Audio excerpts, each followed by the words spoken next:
आज आपको पता होगा कि मुझे पार्लियामेंट से सस्पेंड कर दिया गया और सस्पेंड करने की वजह सिर्फ इतनी थी कि मैंने प्रधानमंत्री जी से कहा कि आप मणिपुर की हिंसा पर आकर जवाब दीजिए। और इस मांग को लेकर 3 दिनों से हम लोग 267 का नोटिस दे रहे थे। आज 27 लोगों ने 267 का नोटिस दिया था। सरकार से हमारी मांग थी कि प्रधानमंत्री जी मणिपुर की हिंसा पर जवाब दें। मणिपुर की जो तस्वीरें आई, जो वीडियो आए पिछले दिनों, वो हृदय विदारक, मन को विचलित करने वाले। अगर कोई भी संवेदनशील व्यक्ति होगा तो उसको रात में नींद नहीं आएगी।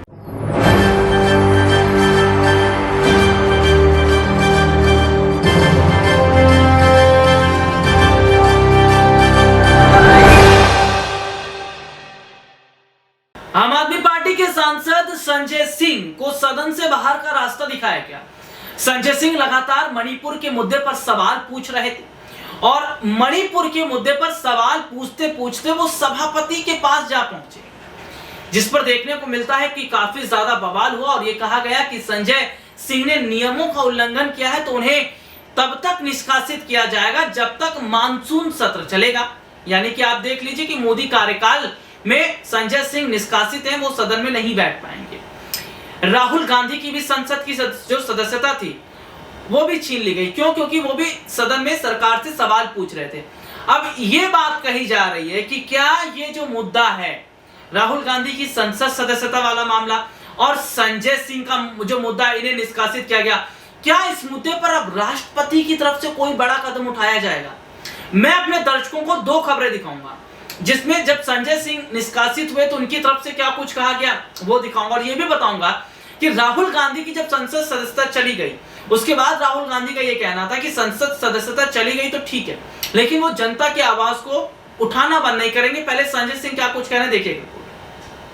आज आपको पता होगा कि मुझे पार्लियामेंट से सस्पेंड कर दिया गया और सस्पेंड करने की वजह सिर्फ इतनी थी कि मैंने प्रधानमंत्री जी से कहा कि आप मणिपुर की हिंसा पर आकर जवाब दीजिए।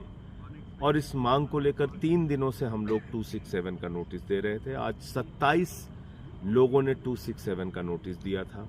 सरकार से हमारी मांग थी कि प्रधानमंत्री जी मणिपुर की हिंसा पर जवाब दें। मणिपुर की जो तस्वीरें आई, जो वीडियो आए पिछले दिनों, वो हृदय विदारक, मन को विचलित करने वाले। अगर कोई भी संवेदनशील व्यक्ति होगा तो उसको रात में नींद नहीं आएगी।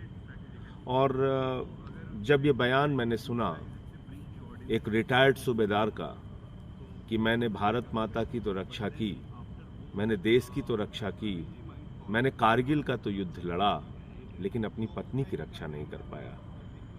यानी ये जब पता चला कि उसमें से जो 2 महिलाएं थीं, उनमें से एक महिला, जिनको 2 महिलाओं को नंगा करके परेड कराया गया, उनमें से एक महिला का पति वो कारगिल युद्ध में हिस्सा ले चुका है और आर्मी का रिटायर्ड सूबेदार है।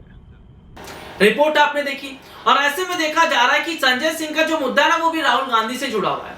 क्योंकि राहुल गांधी को भी जिस तरीके से हम कह रहे हैं कि उनकी संसद सदस्यता चली गई है, सांसद ही वापस नहीं आई है, 24 से पहले नहीं आएगी तो चुनाव नहीं लड़ पाएंगे, 8 साल तक के लिए उनका जो, अगर हम कहें तो मुश्किलें राजनीतिक जो है वो दिखती नजर आ रही है।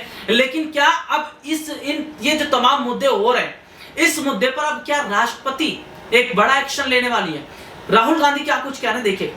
चाहे मुझे सदस्यता मिले ना मिले, मैं अपना काम करूंगा। अगर ये मुझे परमानेंटली डिस्क्वालीफाई कर दें तो भी मैं अपना काम करूंगा। अगर मुझे रीइंस्टेट कर दें तो भी मैं अपना काम करूंगा। मुझे कोई फर्क नहीं पड़ता मैं पार्लियामेंट के अंदर हूं या बाहर हूं, कहां हूं। मैंने आपसे कहा मुझे अपनी तपस्या करनी है, मैं उसको करके दिखाऊंगा।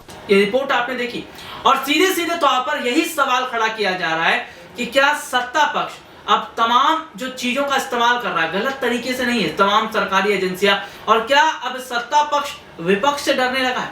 और आने वाले वक्त में अगर राष्ट्रपति इस मुद्दे पर अपनी बात रखते हैं तो राहुल गांधी की क्या संसद सदस्यता बहाल हो जाएगी?